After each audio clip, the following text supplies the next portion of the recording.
Hello everyone and welcome back to the channel. For today's video, I am going to teach you on how you can add a site name and page title in Google Sites. So, without further ado, let's begin.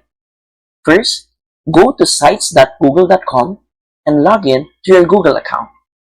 Once you're in the main dashboard, you can either start a new site or you can go to the recent sites that you just made.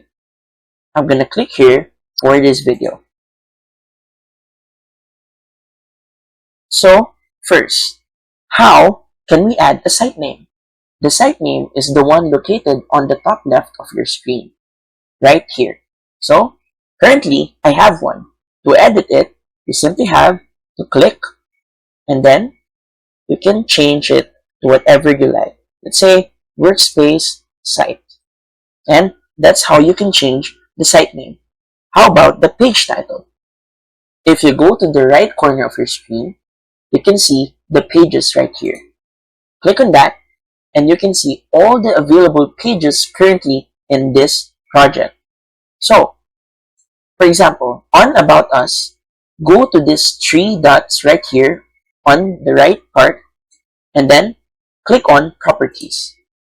From here, you can edit the name of this page. Let's say Mission, and click on Done. And it's easy as that. So, if you find this video helpful, please don't forget to click like, share, and subscribe to the channel for more helpful video tutorials. See you in the next video. Bye!